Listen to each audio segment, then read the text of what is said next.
and welcome. We will be discussing about the menstrual cup now. Menstrual cup is one of the most interesting and intriguing products available in the period care space. For the reason being, it is one of the very few products that has to be inserted inside.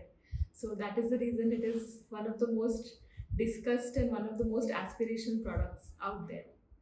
First, let us understand what is a menstrual cup and what is it made of.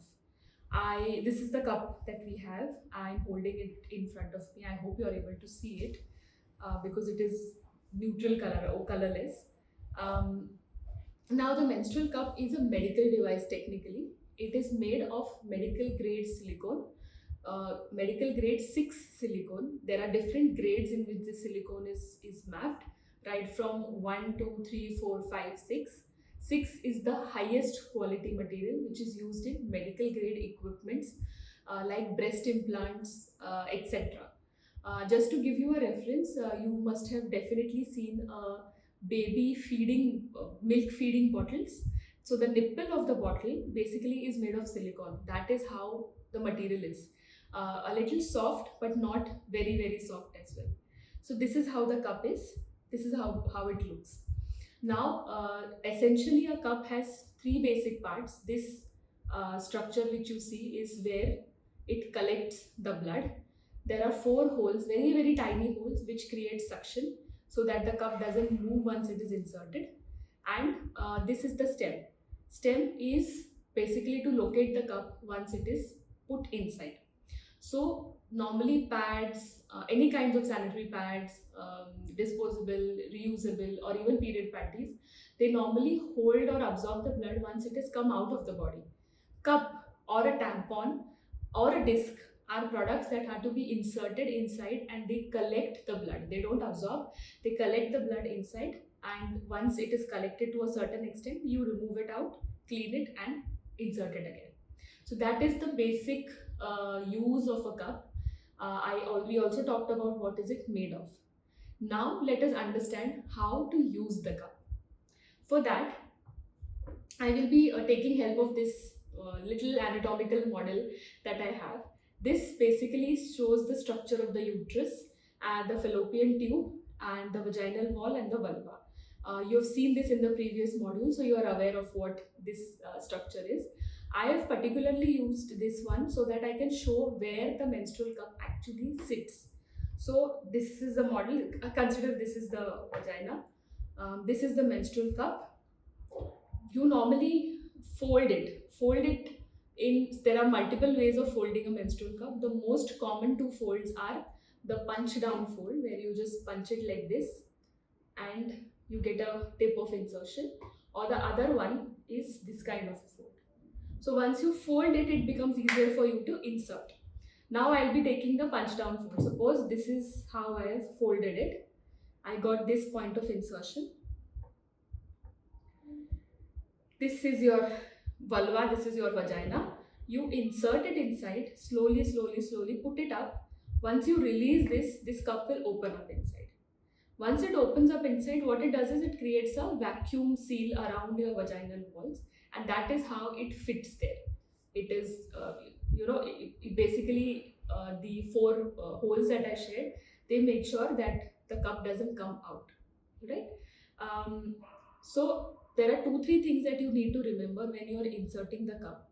The first thing is sit in a comfortable position, preferably the Indian seated toilet position, because that gives that opens up the vaginal area or the entire pelvic floor very much, so that this insertion becomes easier.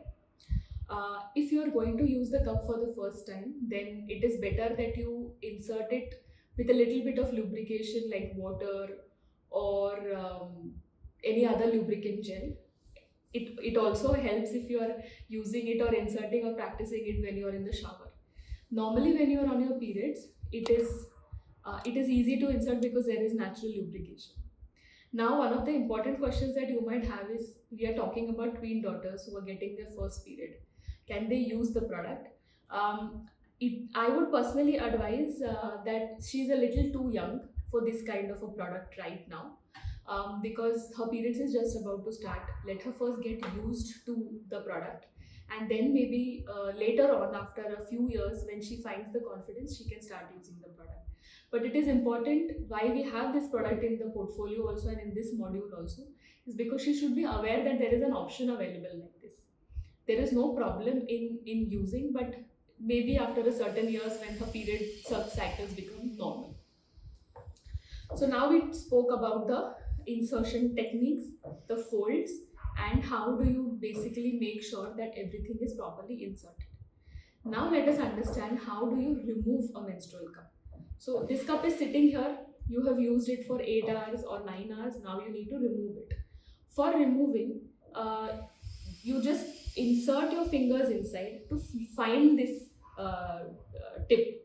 This rim, you just need to find where this is. This is not for pulling out, this is only for you to locate. Once you find this, just take your fingers a little above and pinch it here. Pinch it like this. Once you pinch it, the vacuum that was created, that gets released and you can easily take the cup out. This is a filled cup, so take it gently outside. Once it is outside, empty it in the toilet seat or in the wash basin, and then you can clean this cup and you can reinsert it again. Alright, so that is how the procedure is about reinserting or removing the cup. Now let us get to the next topic, which is of cleaning and sterilization. These are two different aspects when it comes to cup. Cleaning is something that you do when you are on your periods and you are going to reinsert the cup again. For that you will need a mild liquid detergent like the one we have prepared here. This is a mild liquid detergent, no fragrance, nothing, just a plant-based surfactant for cleaning. Add a couple of drops on the cup to make some lather, and with clean water, clean the cup and remove it and wipe it off, and then you can reinsert it again. We've also provided a small napkin of sorts, which is a dedicated napkin to clean the menstrual cup. Once this is done, you can reinsert it again, use it again. After 9-10 hours, again remove, wash, reinsert. You will continue doing this for the entire cycle of your period, whatever, 4 days, 5 days. After that, you need to do a process called sterilization. So sterilization is a process wherein you try to make sure that all the bacterial contamination that has happened or that is likely to happen is removed. The process is very simple. You can take any utensil. There are sterilizing containers also available these days. Otherwise, at home, you can take any utensil, boil a little water, bring it to boil, and then switch off the gas knob. And after that, you can put in the cup inside for 5 to 10 minutes, and then remove it, wipe it, and you can store it. This you will need to do after every time you have completed using the cup. You store it inside. Next month, when you remove the cup for using for your next month's period, that time you have to do this process again, the sterilization process again, because your cup was kept in the cupboard for almost 1 month, and it is just pure hygiene purpose that you need to sterilize it. While you are storing the cup in the cupboard, just make sure that you store it in the cloth pouch that we normally provide along with the. This is the cloth pouch in which the cup normally comes. So when you're storing it, store it in this cloth pouch and put it in your cupboard. The cups that we have developed at Avni are, as I mentioned, made of medical grade silicone. There are 3 sizes, small, medium and large. These are the 3 sizes, and there is not a lot of difference, but you can make out the difference even here. The reason we have 3 cups is because you need at a certain age and a stage of your life, you will need to choose different cups. So let's say if your daughter who becomes a teenager in a few years, she wants to start using a cup, she will have to use the small cup. Until the age of 19 to 20 years, she will have to use the small cup only. After that, maybe after 20 or 22 years plus, she might have to move to the medium cup, especially if you are married for a long time or you have had a normal baby, like normal vaginal delivery, then you need to shift to using the large cup. So this is prominently very simple way to find out what is the cup size that you need to use. Now, some of the most important points that I need to talk about here is who should be using a cup. Anybody who is menstruating can use a cup.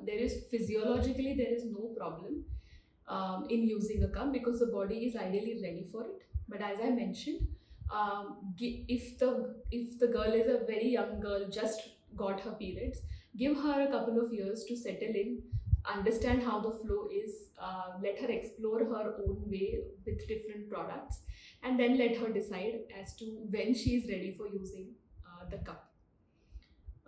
Coming to the most important tips and queries with respect to cup. The first one is when you start using a cup, don't try inserting it on non-period days. Period days, especially the heavy flow days, second or third day, are ideal days for you to start using a cup for the first time because you get the maximum lubrication during those times. So try using that. Try using the cup in that period only. The second thing is it easy, difficult to insert? How do you insert such a big thing inside?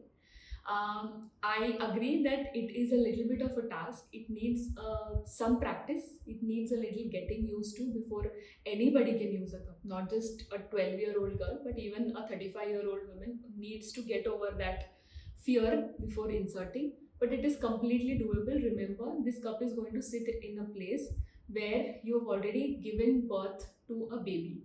So that place is that big to accommodate such a small instrument. Third important query is this material safe? Is it going to react with my body? Now, when it comes to silicone, silicone as a material itself is pretty neutral. It does not react with the body. Provided the silicone that is used is of good quality. So there are only, I think, 2 companies globally that make medical grade silicone. Nobody else is able to achieve that kind of standards. So it is very essential that when you buy a cup, buy it from a company that is a standard company. There is some customer support that you get. The brand name is pretty established, and the price of the product is not very, very cheap. Otherwise, what normally happens is you buy the cup because it was cheap, I wanted to try. And the first experience using a cup is not that great because the quality of the silicone is not good. So that becomes a challenge. So always go for good established brands, old brands in the market, brands who have customer support, or they provide any kind of laboratory testing. Now the fourth important query is there any testing or such kind of things that can be done on a cup? Yes, there are. A cup, because it is going to be inserted inside your body and it will stay there for a good amount of time. There are tests like vaginal toxicity, skin irritability, skin irritation, and cytotoxicity that need to be performed.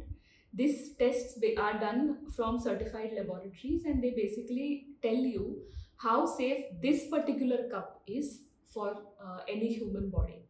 So when you select a brand, also make sure that the brand has certain laboratory tests conducted on their cups so that you can be rest assured that it is a good quality cup.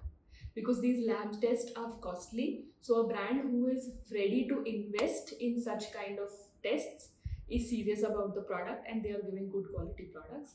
The Avni menstrual cup is tested for all these tests that I just mentioned.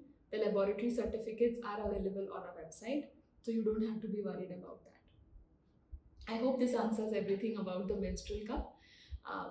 See you in the next module.